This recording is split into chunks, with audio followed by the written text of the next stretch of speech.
Okay, so hello everyone. This is C. Ashish Kedia, and I welcome you all to Chapter 2, Unit 2, where we are going to talk about consumer behavior slash consumer equilibrium. Friends, just like I mentioned you in our Unit 1, that whenever we think of demand, we think from consumer's point of view. So, as we are onto this topic, consumer behavior or consumer equilibrium, again, before I start this topic, a quick a quick advice that only think from consumers point of view, only think from consumers POV if you want to really understand this topic. And I'm assuring you, if you attend this lecture at one go, there is no doubts about the fact that you will be easily able to tackle whatever question comes up in your exam from this topic.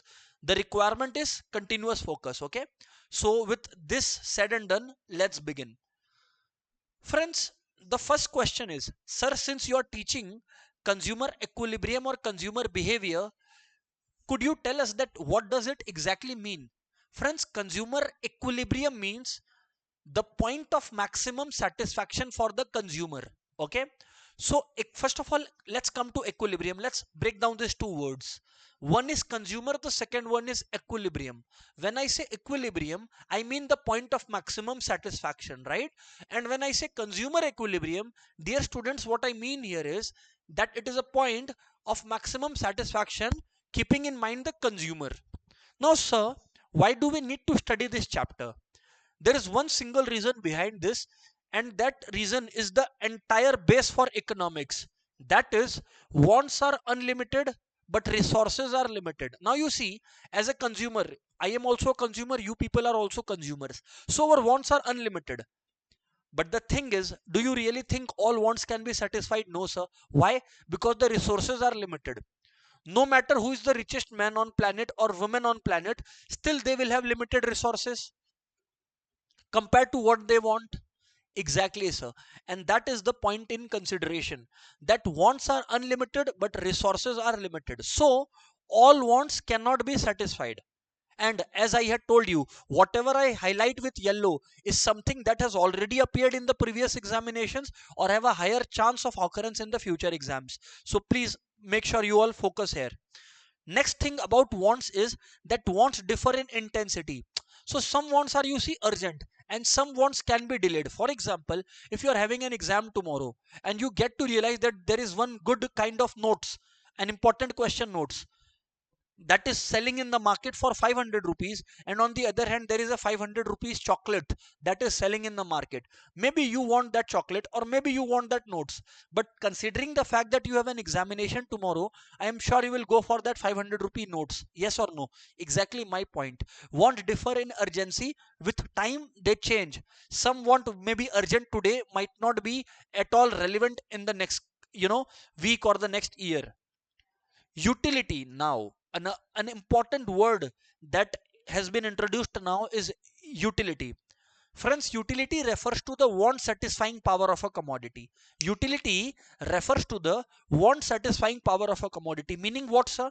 Meaning, if I am consuming something and if it is able to satisfy my want, it has utility. It is irrelevant, it is immaterial whether that thing in consideration is useful or not. Meaning, utility is not equal to usefulness. Come on, utility is not equal to usefulness. Utility is not equal to usefulness. Utility is not equal to usefulness. Why I'm saying this is because something may be useful but still have not utility for a person. On the other hand, or on the contrary, something may be harmful but still have utility for a person. Sir, we did not understand. We are confused. Please go a little slower. Okay, sorry. See, let's say yoga mat. Yoga mat is useful, obviously, because you can do yoga, you can do exercise on it. But for somebody who is not at all bothered about exercising or yoga, will that yoga mat have utility for that person? No. Exactly my point, that utility and usefulness are not at all related. Acha, another point. Suppose somebody is a chain smoker. Chain smoker means somebody who is in the habit of smoking regularly. Now you tell me something, is smoking good or bad? Obviously it's bad. But another question arises, Is it satisfying the want of that chain smoker? Yes. So does that smoke have utility for that smoker? Yes. That is what I was trying to convey, that something may be having utility like this cigarette but may not be useful. On the other hand, something may be useful like the yoga mat, like the gym equipments, but may not have utility for a person who does not want to exercise. Acha, sir, we are now understanding what is going on here. Understood, sir. Understood, sir. Now, moving on. Wants are competitive. Wants are competitive. What does it mean, sir? In the previous example that I gave, where you had some limited amount of money, you see, you had 500 rupee and you could buy a notes, or you could buy some notes, or you could buy a piece of chocolate. We just discussed that, since wants are competitive, we just discussed that since wants are competitive, so with the limited resource of 500 rupee, you could not satisfy both the wants. Exactly, this is what is being explained in this particular point in consideration, that wants are competitive, so not all wants can be satisfied. Moving on. Wants are complementary. Yes, sometimes it happens that want for one thing may create a want for another thing. I'll give you an example of this. Let's say you buy a pen. Okay, suppose this is an ink pen, and now not a digital pen. So if this is an ink pen, naturally, if the ink is finished, you will buy another ink, another lid of ink. Yes or no? Yes, sir. Another refill of ink you will buy. Yes, sir.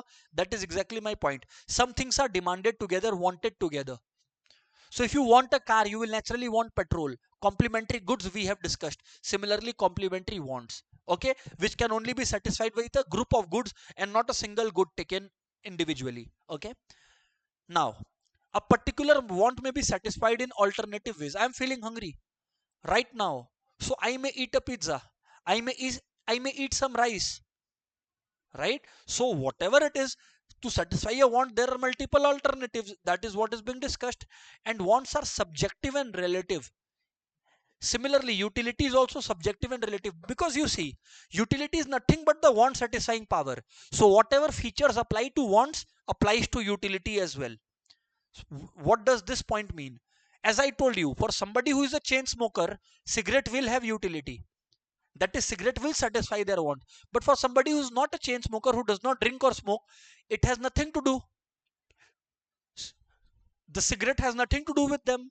Similarly, you can take an example of alcohol. So somebody who is used to drinking alcohol, that alcohol bottle has utility for that person. But for somebody who is a teetotaler, alcohol has no utility. Yes, sir, we have understood. Now, wants vary with time, place, and person. Wants vary with time, place, and person. It is self-explanatory. So, for example, today, as we speak, you might be wanting this lecture, but from 3 years on now, 3 years from now, you may be wanting something else. Exactly my point. Some wants recur again. Yes, today I will have dinner. So will I not have dinner tomorrow or the day after it?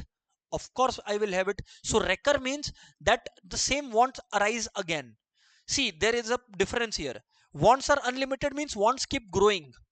But wants recur means the same kinds of wants which were satisfied earlier arise again at a later date. Sir, we have understood. Now, wants are affected by income, taste, fashion, advertisement, social norms, and customs. Yes, so wants are affected by these things. By what? By income, taste, fashion. So sometimes it may happen that, let's say I did not need this black shirt, but maybe a black t-shirt, but maybe some of my friends I saw had a good t-shirt, so I chose to buy this. That is exactly being discussed. Now, utility is a psychological concept. Yes, that's something very important. It is a state of mind.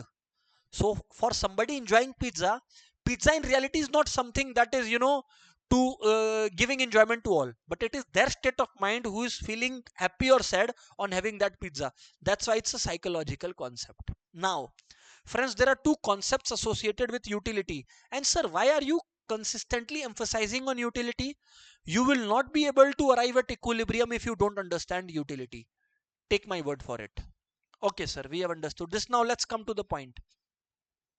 There are two concepts pertaining to utility, MU and TU.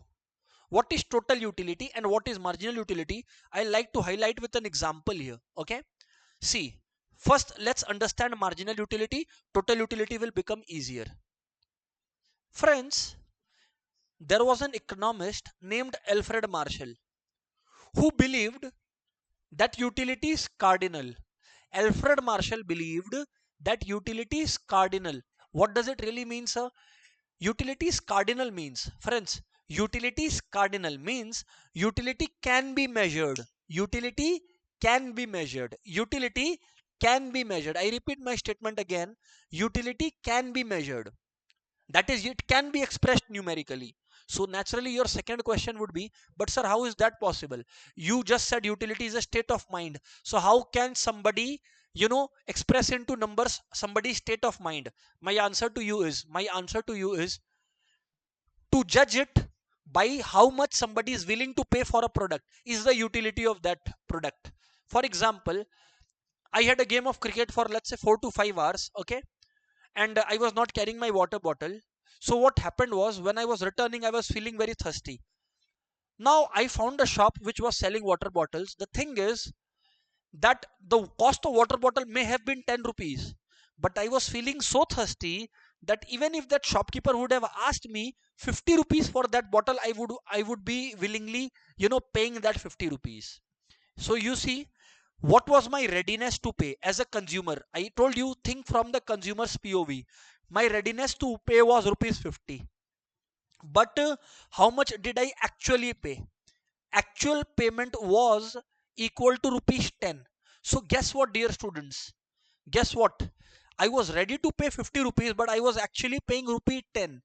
The thing what I'm trying to highlight here is that utility is the measure of readiness, not a measure of actual payment. So I was ready to pay 50 rupees for one product. That is the marginal utility of that product. That means for a particular product how much you are ready to pay. So for the first unit of that product, I was ready to pay, let's say, 10 rupees. So that is the value of mu of that product. Understood, sir?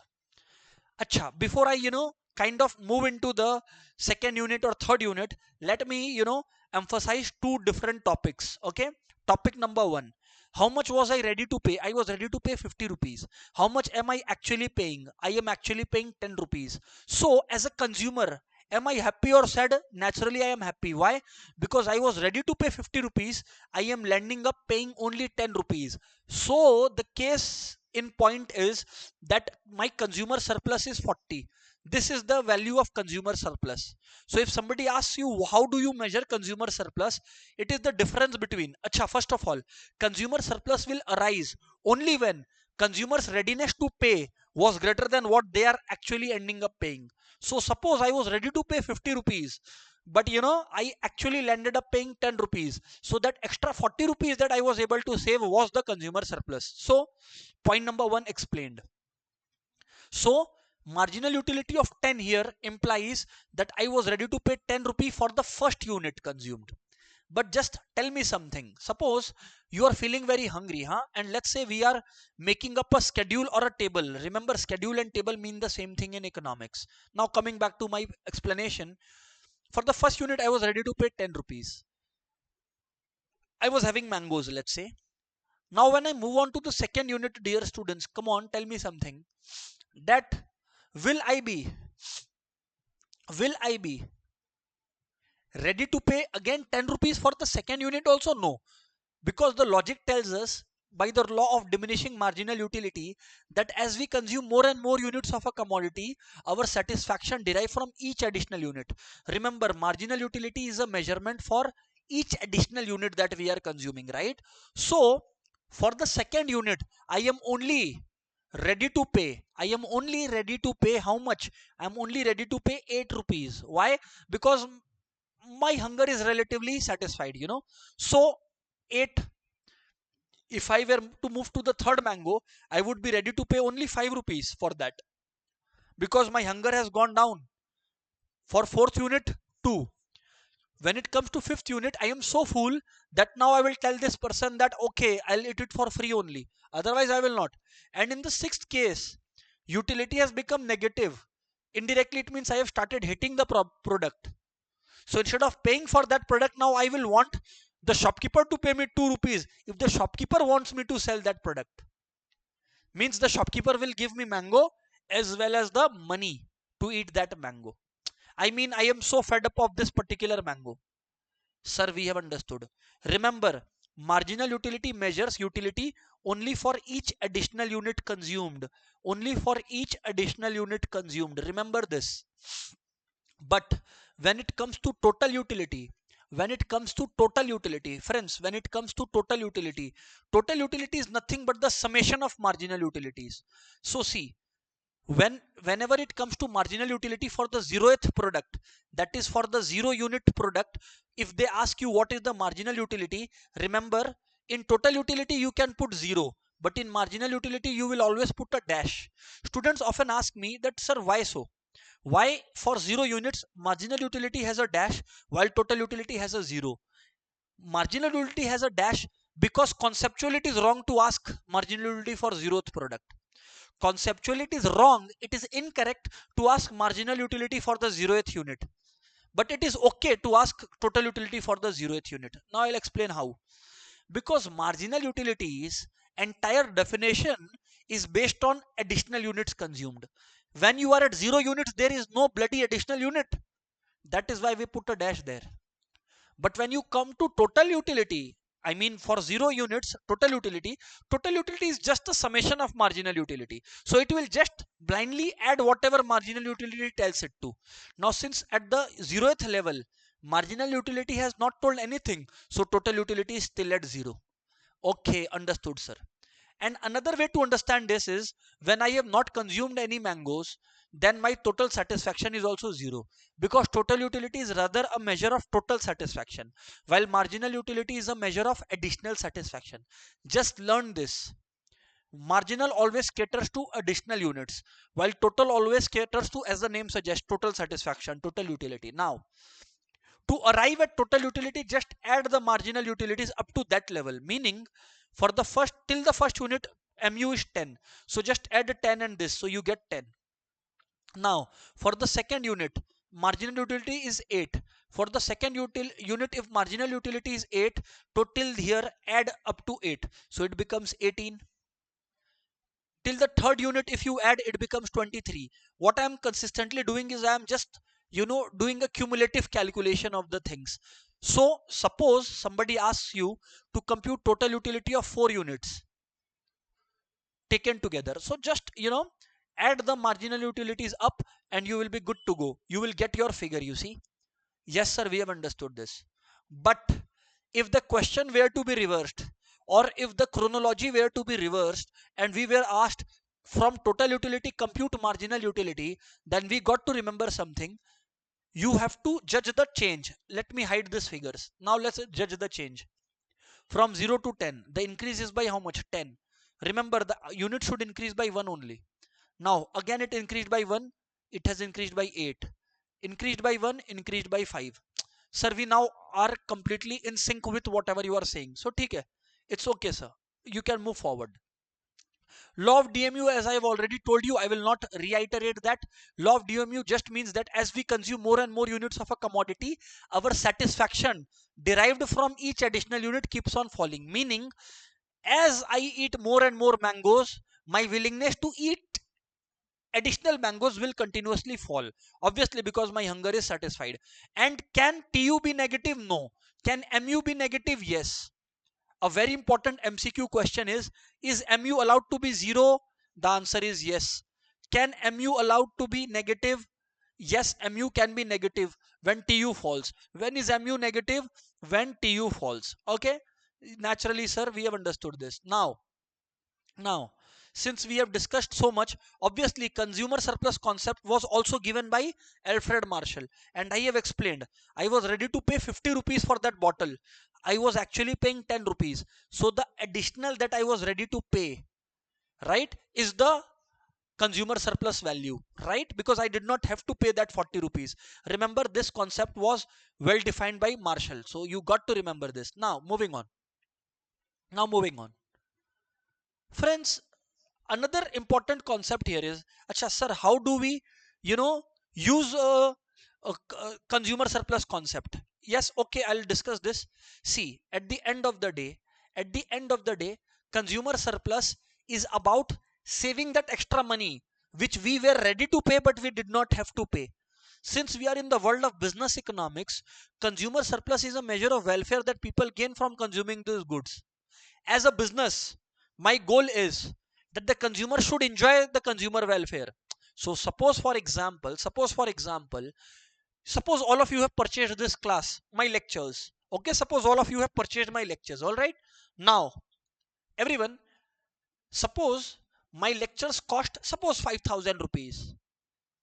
And if I have given you satisfaction from these lectures, the knowledge from these lectures worth rupees 5,000, it's okay. I have done a good job. But as a business, I will do better if the student is paying me 5,000, but the satisfaction or the worth of the class that they are feeling is 15,000. So I have maximized the consumer surplus. This is what businesses got to understand. So this is what is being discussed here. Knowledge of consumer surplus is also important when a firm considers raising its product prices. So a firm should not raise its product price so much that the consumer surplus is reduced or even diminished to the point where it is zero or negative. So if the consumer was ready to pay 10 rupees, and the seller is charging 20 rupees, so that is obviously a poor business mindset, because the consumers are ready to pay less than what you are actually charging for that product. So you are not making a good deal here. Moving on moving on indifference curve analysis. So now we move on to how we can achieve equilibrium. Indifference curve analysis. First of all, who proposed this particular indifference curve analysis was proposed by Hicks and Allen. Now one more thing I need to add here. What is it, sir? Let's see. Whenever we arrive at equilibrium, consumer equilibrium, there are two ways it is possible. There are two ways it is possible to arrive at equilibrium. Number one is when you are in the world of cardinal approach proposed by Alfred Marshall, and one and the other when you are in the world of ordinal approach. In our class, largely we are going to focus on ordinal approach, but just to highlight you cardinal approach tells us that utility can be expressed in terms of money. So if you are in a one commodity world, assuming that there is only one commodity in this world, then the equilibrium condition is price equals to marginal utility. Just remember this: price equals to marginal utility. And in two commodity world, the condition is marginal utility of x by price of x to be equal to marginal utility of y by price of y. Though we did not pay much attention to this because the entire focus should be on ordinal approach. So let's come back to this. Okay, just for the sake of notes, remember, in one commodity world under cardinal approach proposed by Alfred Marshall, equilibrium is achieved when price of the product is equals to marginal utility of that product. And under two commodity world, equilibrium is achieved when mux by px equals to muy by py. Okay, this is two commodity world. Now coming back to ordinal approach. Sir, the thinkers of ordinal approach believe that utility cannot be expressed numerically. That is, utility is not cardinal, utility is ordinal. Utility cannot be measured numerically. But sir, if utility cannot be measured numerically, that's okay. But then what is the meaning of ordinal? It means that suppose I put in front of you pizza, pasta and noodles. So the thinkers of ordinal approach tells us that you cannot express it in terms of money, of how much you like a product, but you can express it in terms of ranking. That okay, if these three things were given to me, I would have pizza first. Suppose I would have pizza first, noodles second and pasta third. I could come up with this kind of explanation. When I come to this kind of explanation or I give this kind of logic, that means that I have started arranging things, right? That is ordinal approach. Then the word comes from order, orderly arrangement. Understood, sir? So now there are some assumptions under indifference curve. See, any economics theory will naturally have some assumptions, that is some basis on which that theory is based. If assumptions are switched off, the entire light of the concept will fall. So now pay attention. What are the assumptions under indifference curve? The number one assumption is that consumer knows his own tastes and preferences. That is, I knew, at least I knew that I liked pizza more than, noodles, and noodles more than pasta. So this is the number one assumption, that at least I know that I liked pizza more than noodles followed by pasta. So this was something that I had complete knowledge of.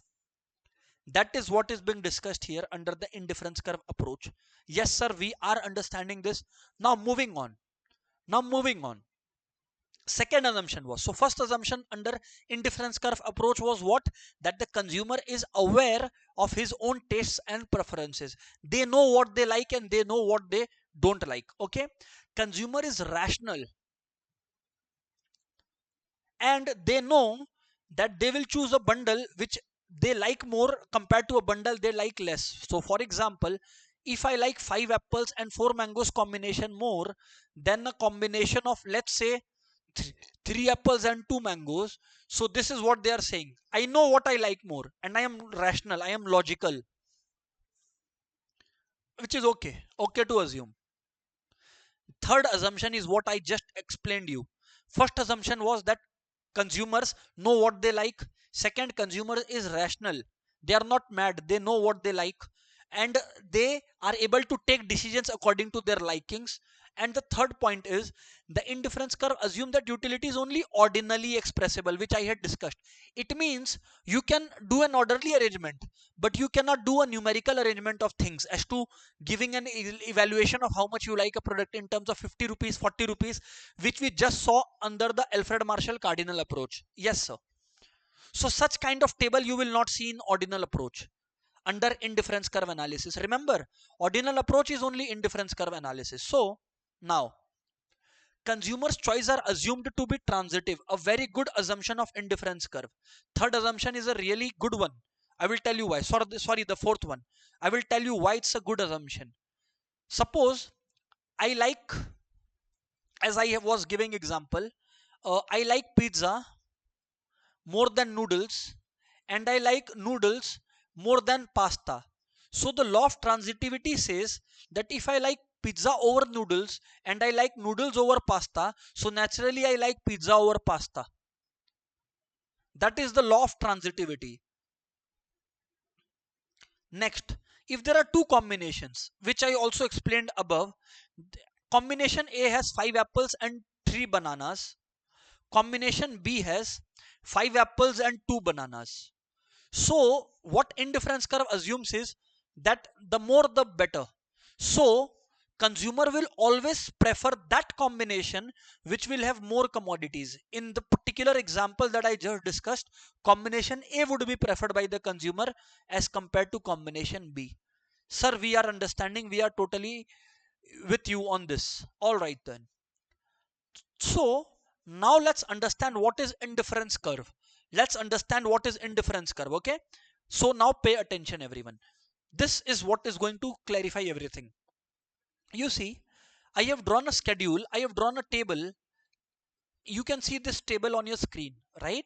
Wherein you find out combination A. Acha, by the way, in indifference curve we assume two commodity world. That is, we are assuming that there are only two commodities in this world. Why? Because this makes our analysis and the entire theory easier to explain. Okay, so now combination A has 1 unit of food and 12 units of clothing. What is MRS? Forget about this, don't ask, I will explain. Combination B, dear students, has 2 units of food and 6 units of clothing. Combination C, on the other hand, has 3 units of food and 4 units of clothing. And combination D, lastly, has 4 units of food and 3 units of clothing. The case here that I am trying to explain is, what I am trying to iterate here is that when I increased my combination of food, our cloth had to be sacrificed by 6 units. That is MRS, marginal rate of substitution.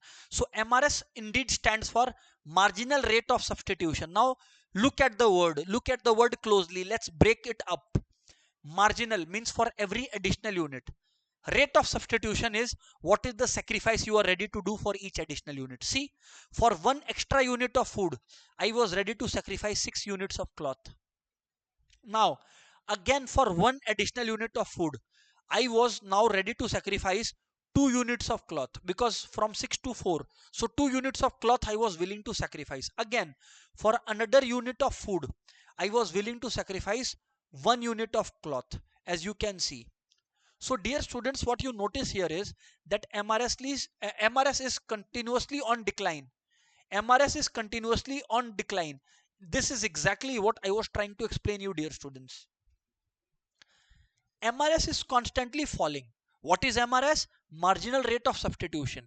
It is the rate at which, to gain 1 unit of a commodity, how many units of another commodity is the consumer willing to give up.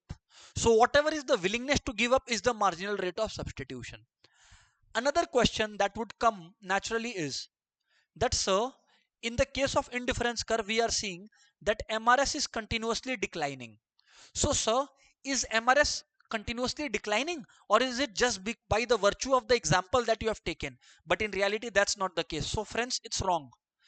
Actually, MRS falls. If you think, you will realize that it is logical. When I had another unit of food, I was ready to give up 6 units of cloth. Why? Because I was feeling very hungry.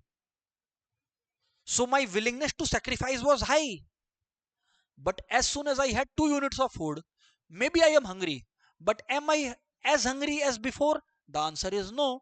So again, to gain 1 unit of food from 2 to 3, I was ready to sacrifice. But the sacrifice amount went down. Again, for 1 unit of food, I was ready to sacrifice 1 unit of cloth. So again, my sacrifice went down. So the reason MRS constantly falls, if it comes up in your exam, remember why MRS constantly falls. A very important MCQ rather. Why MRS constantly falls? So friends, remember this.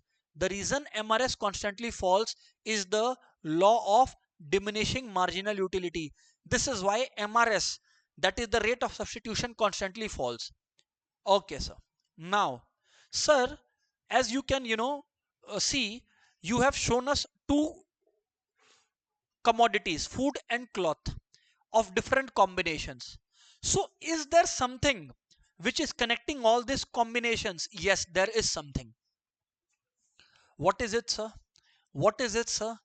Something that is connecting all of these is, something that is collecting all of these is that the satisfaction consumer will derive from one food and 12 cloth is as good as the happiness or satisfaction consumer will derive from consumption of 2 units of food and 6 unit of cloth, or as good as the satisfaction consumer will derive from consumption of 3 units of food and 4 units of cloth, which is as good as satisfaction consumer will derive from consumption of 4 units of food and 3 units of cloth. So what is common about all this combo A, B, C, D is each combination is overall resulting in equal satisfaction for the consumer. So as a consumer, if you ask somebody whether they prefer combination A or combination C, they will tell you both are equal for them. Okay, understood, sir. Now friends, food is plotted on x-axis, cloth is plotted on y-axis, right? Let's see, let's plot it here. Once you plot it now, once you plot this now, naturally you will end up getting a diagram like this. Okay, my dear students, this diagram is called indifference curve, which contains 4 different points: combination A, combination B, combination C, and eventually combination D. What is common about all these 4 points? All these 4 points lie on the indifference curve. And what is common about the points on the indifference curve? That all these points resemble same level of satisfaction for the consumer.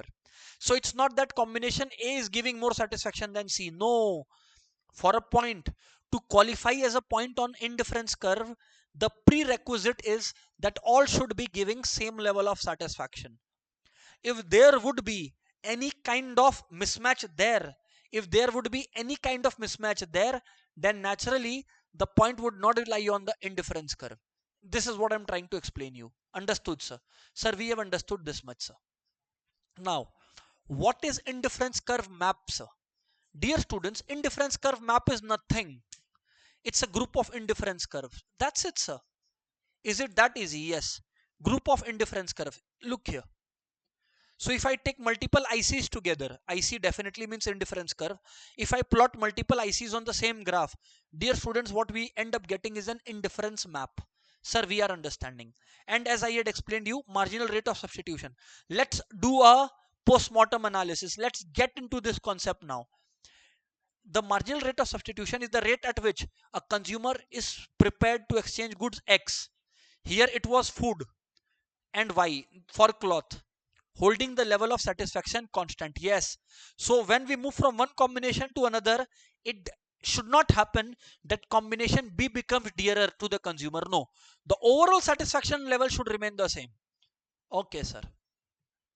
So in the table that we discussed, the consumer is consuming 1 unit of food and 12 units of cloth. Subsequently, he gives up 6 units to get extra unit of food. His level of satisfaction in both A and B remains the same. So the sacrifice is 6. So similarly, we calculated it, right? Now if you look closely, from 12 to 6.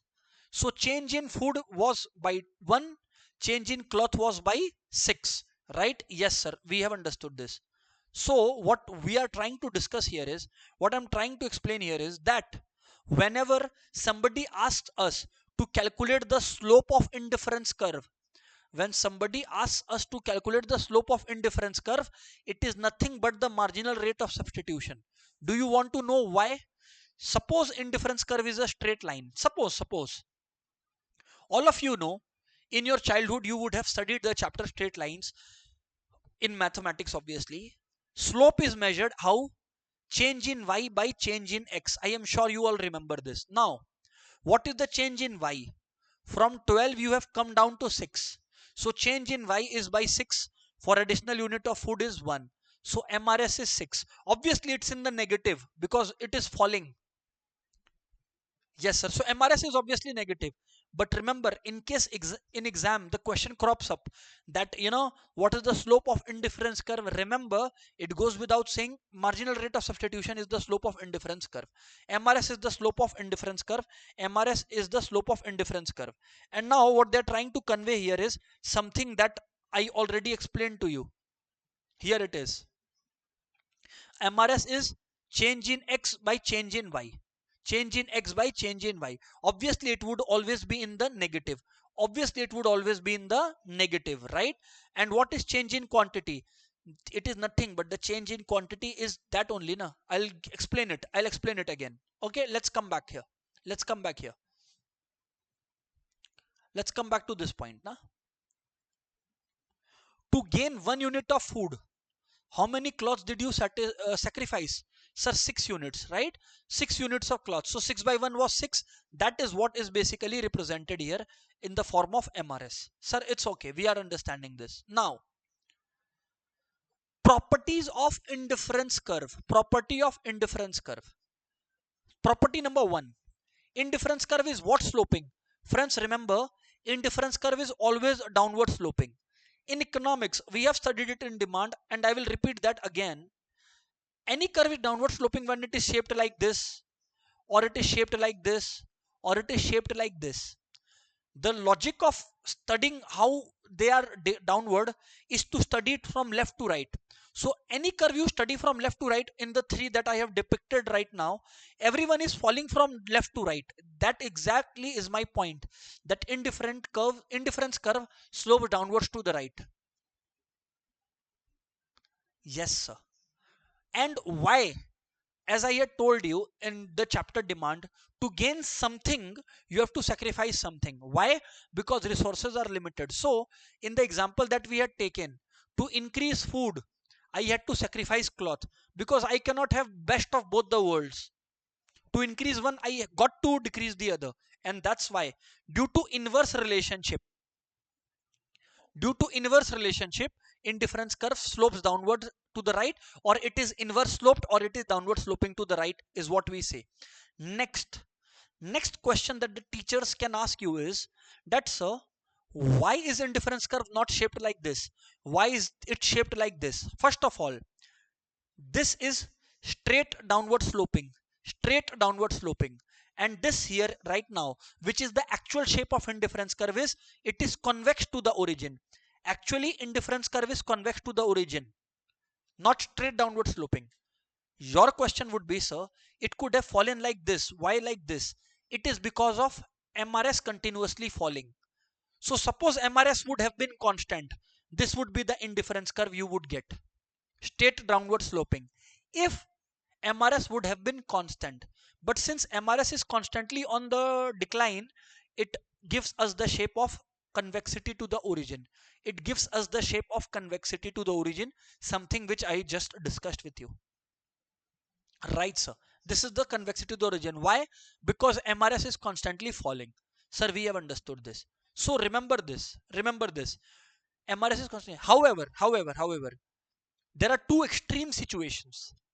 When two goods are perfect substitutes of each other, then if the two goods are perfect substitutes of each other, then what would happen is, then MRS would be constant, and then you would get a line like this. So a question can crop up in examination, that what will be the slope of MRS, or what will be the shape of indifference curve when the goods are perfect substitutes. So if on one side you have food and on the other side also you have food, then to increase one food I can sacrifice the same unit of other food, because they are indeed perfect substitutes of one another. So when goods are perfect substitutes, MRS is constant. MRS is constant, and if MRS is constant, you get a curve like this. So if I were the paper setter, I would give you 4 curves and tell me which is the curve for the indifference curve had goods been perfect substitutes of one another. Then this would be the straight downward curve. Then you would not get a curve which would be convex to the origin. You would not get an indifference curve like that.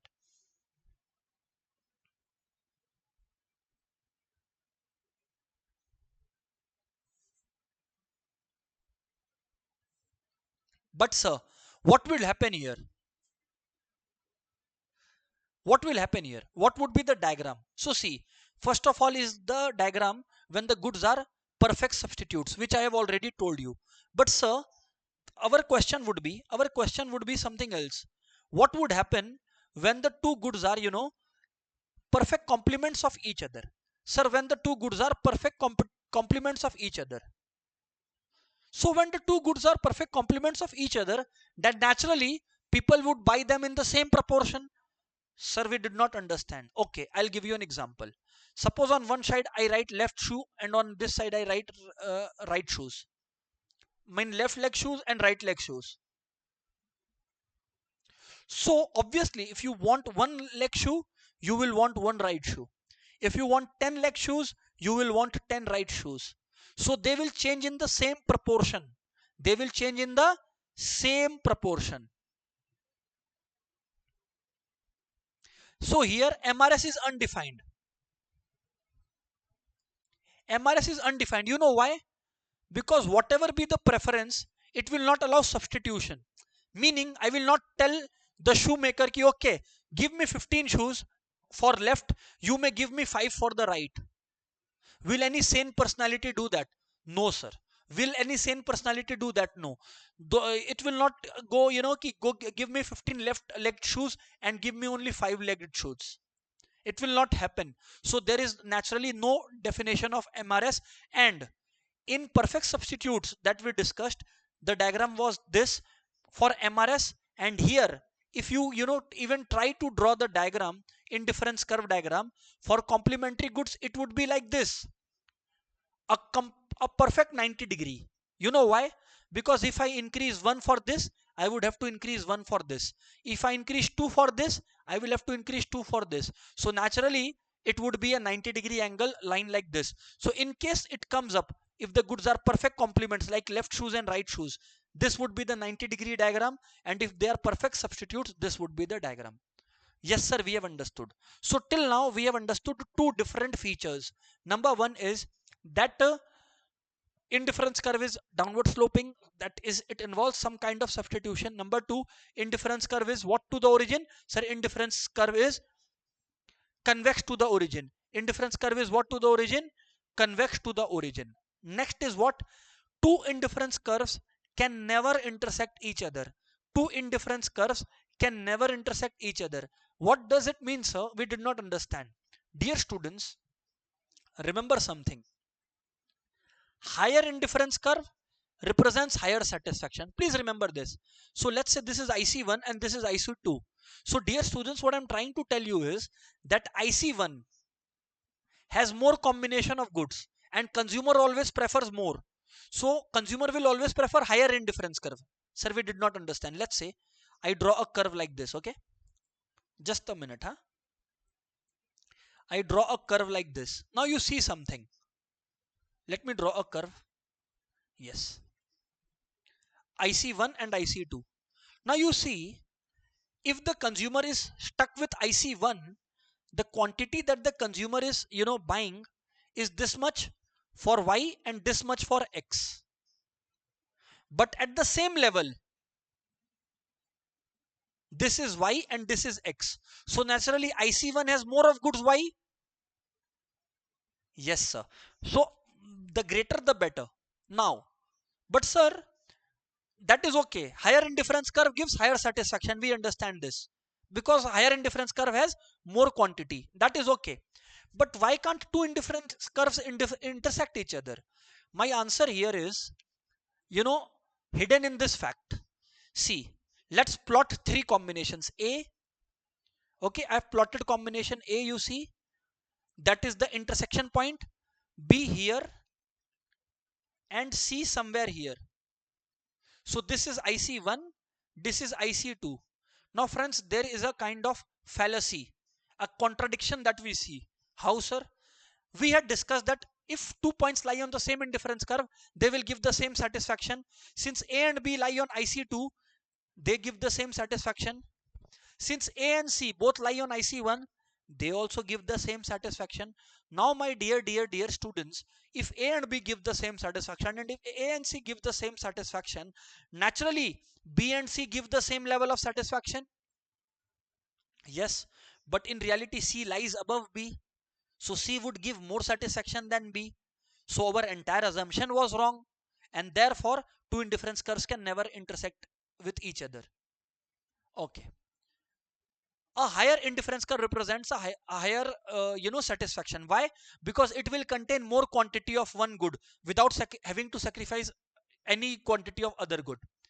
And indifference curve will not touch the axis. The reason is, if you touch the axis, touching the axis means if you touch the y-axis means consumption of commodity X is 0, and if you touch the x-axis means consumption of commodity Y is 0. This will violate our very assumption of indifference curve analysis that there are two products that we are taking. So obviously we will have to take both into account. Coming back to our budget line. Now sir, what is budget line? Friends, whenever we were plotting any point on the indifference curve, what was common about all the combinations? Indifference curve was containing all those combinations that were giving same level of satisfaction to the consumer. Yes or no? Come on. Yes or no? Yes, sir. Budget line is also plotting multiple combinations, not that give the same level of satisfaction, but it contains those combinations whose total cost is always the same. Sir, come again. Okay, let me give you an example, because only example will be able to bring home the point. See, suppose the consumer's income is 100 rupees and the consumer is consuming two commodities, ice cream and chocolates. Per unit of ice cream costs 20 rupees and per unit of chocolate costs 10 rupees. Okay. So combination A could be, combo A could be that the consumer buys 0 ice cream, okay, and 10 chocolates. You see how much 10 chocolates cost. Let's compute the cost here. 10 chocolates would cost, per chocolate is 10. So 10 into 10 is how much? I am sure it's 100. Yes, sir. And if we come to one ice cream and 8 chocolates, one ice cream costs 20 rupees, 8 chocolate, 8 into 10. So 100 again. Two ice creams, so 40 rupees, and 6 chocolates worth rupees 10. So 60, that is 100 again. 3 ice creams worth rupees 60 and 4 chocolates worth rupees 40, 100 again. 4 ice creams worth rupees 80 and 2 chocolates worth rupees 20, 10 each, 100 again. And 5 ice creams worth rupees 100, that is 20 per, so 100. So see, cost at all levels are same. Does this mean that 1 and 8, 0 comma 10, 1 comma 8, 2 comma 6, 3 comma 4, does it mean that they give the same satisfaction? No. The common point connecting all this A, B, C, D, E, F combination here is that they cost the same, and therefore you get a line which is directly downward sloping. Sir, what is this M by Py? Come on guys, you are not that stupid. If it is at 10, money, M means monetary income, and what was per unit cost of chocolate? 10. So maximum how many chocolates can you have? 10. And here ice cream, what was per unit cost of ice cream? 20. How much was your total income? 100. So what is the maximum ice cream units that you can have? 5. And therefore 5 here. Acha, sir, we have understood this. So this is what is, our particular point. Now what is the ratio here? The slope of budget line is the price ratio, px by py. The slope of indifference curve was MRS, marginal rate of substitution, but the slope of budget line is px by py. When will budget line shift? When there is a change in price, because maybe then you would buy more of chocolates or less of chocolates, or same for ice cream, or change in the income. So if income changes, price being constant, you can buy more of chocolates or ice creams or less, or if both changes. Understood, sir? But sir, you were supposed to tell us how does the consumer achieve equilibrium. See, there might be multiple indifference curves on the planet, but there is only one budget which the consumer faces, because the income is constant. So the point of tangency, that is the point where the budget line externally cuts the indifference curve, is the point where the satisfaction will be maximized and equilibrium will be achieved. Let me tell you this again. There are 5 indifference curves, but there is a single budget line. You see, the budget line is touching only one indifference curve externally, matlab from outside, that is at point Q. So this point Q represents the equilibrium point for the consumer. So consumer should buy M units of good X and N units of good Y. This is the tangency point where it is touching externally. Remember, this is not tangency. This is tangency. This is not tangency. Yes, sir, we have understood. So, sir, this is how equilibrium is achieved. Yes, sir, this is how equilibrium is achieved. And remember one thing. At the equilibrium point, always remember something. At the equilibrium point, the slope of indifference curve, becomes equal to the slope of budget line. Why? Because they are indeed intersecting, and when they are intersecting, at that point they will share the same slope. So that is what is being discussed, that the slope of, at the tangency point Q, the slope of the indifference curve shown by marginal rate of substitution, that is MUX by MUY, will be equal to the price ratio. So at the equilibrium point, this magic happens. What is the magic? MRS of XY means the two commodities, will be equal to MUX by MUY, will be equal to PX by PY, which I can further boil down to, if PX is basically crossed, PX will come here and PY will go there. So that is yet another addition to the equilibrium condition. So in MCQ, if it comes, what is the equilibrium condition under equilibrium analysis for indifference curve? Then the condition under indifference curve approach is MUX by PX equals to MUY by PY. Where is it stemming from? It's stemming from the idea that the slope of this particular indifference curve would be equal to the slope of budget line. The entire idea is stemming from this logic, and naturally we cross it to arrive at the MUX by PX equals to MUY by PY equilibrium condition. And guess what, guys? This brings us to the end of this beautiful chapter. Yes, there is another series updated which will only contain MCQs from this topic.